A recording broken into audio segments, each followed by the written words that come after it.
Hi guys, so in this quick video what I would like to talk about is 4 toxic behaviours that can occur in some families. So I've made some videos about these types of topics before. I've made a video about 9 behaviours that can affect family dynamics. I've talked about dysfunctional families, but this is something that comes up a lot, not only for the clients I work with, but also in general conversation, and also some of these experiences have been my experiences as well. So the first thing is, all families are different, so we're never going to have a perfect family, and it's not about saying that we should all be like the Waltons and everyone should get along. That's not really realistic. However, there are some things that can help a family become more healthy, more productive, move through difficulties, and then there's other families where it's just constantly unhealthy and it can be considered as toxic. So the first toxic behaviour in some families is invalidating someone's opinions in favour of other people.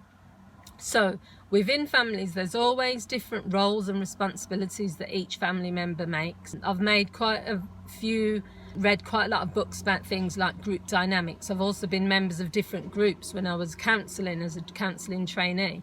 As a family you're a member of a group. When you work with colleagues you're a member of a group.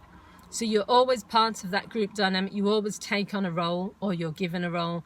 So when in a family someone is continuously discounting or invalidating one person's opinion in favour of someone else, it can make the person feel as though their opinions are not valid, and it has a massive and damaging impact. They'll either stop giving their opinion because they'll feel, what's the point, no one listens to me. They'll either feel that something's wrong with me, because it's not about being accepted. Your opinion, people might disagree with your opinion, but it's shutting someone down. So it's almost stonewalling them. Oh, it's just their opinion, I don't want to hear that, or whatever they've got to say, discounting it, devaluing it, dismissing it. Oh, that's not valid, or what are you saying that for? And not giving it any credit. So this is a form of control in some cases, because you control that person, you control what they say. If they then decide, I'm not going to give my opinion anymore, then that kind of means the family has won, because they've shut this person down. Another massive toxic behaviour is gossiping and causing drama. Certain people within certain families feel that the only way for them to get attention, the only way for them to be noticed, the only value that they can bring is through creating drama and through being the gossip. And in some families it's accepted that that's okay. It's accepted that drama and gossip is what the family needs, so they feed upon it. So this person who's quite gossipy, the leader of the family never shuts them down, never says to them, why are you gossiping about this other person? My philosophy is, if someone comes to me and they have information about someone else, unless I've experienced that person in that way, I will listen sometimes, or I'll shut it down, but I won't take their gossip or their feedback as valid unless I've experienced that person like that myself. Whereas in some families, the gossiper, or the person who causes the drama, is given way too much power. They'll come along and they'll create gossip, and they'll stir things up, and they'll make things difficult for everyone else, and no one will shut it down. And that can be very toxic, because it can lead to other family members being excluded or feeling like they're wrong. It can feel like the drama person, the gossiper, is always getting lots of validation, and that's not healthy for most families. The third thing is families where there's lots of verbal attacks, lots of criticism, and lots of exclusions of people. So it's back to this role, isn't it?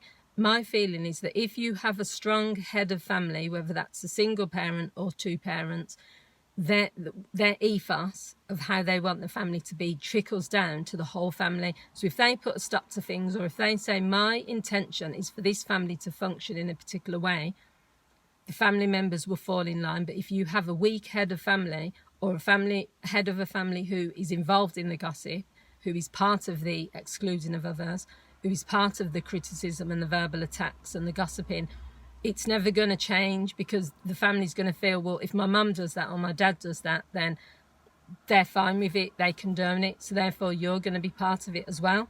But it can cause a lot of issues when you are constantly in a family where it's natural and normal for criticism, for aggression, for exclusion. you know, breaking people down.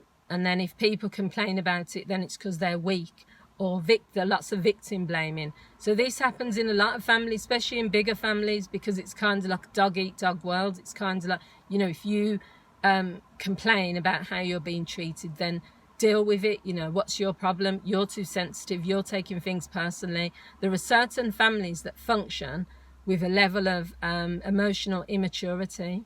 It's not a good idea to open up about your feelings. It's not a good idea to talk adult to adult about things. It's all about gossiping. It's all about getting people on side. It's all about being competitive. It's all about verbal attacks, control, criticism. And the fourth one is conditional love. Instead of unconditional love, there are some families that operate on the basis of conditional love. I will love you if you do A, B, and C. I will love you if you stop expressing your opinion. I will love you if you are more giving, if you give me money, if you give me things, if you do things for me. I will love you then.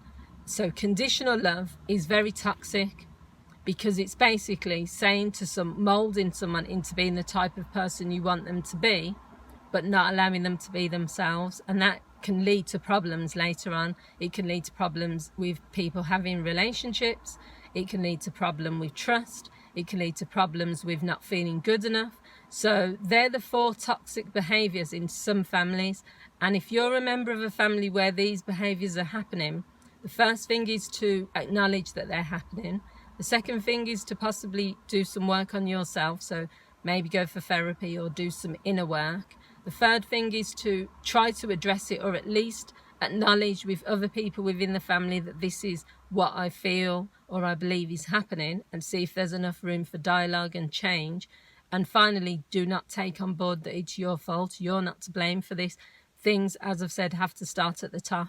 With a weak head of family, there's always going to be a weak family unit altogether. So I hope you found this video useful. Please feel free to leave your comments, to like, to share, and to subscribe. Thanks for watching, and I'll see you all again soon. Bye.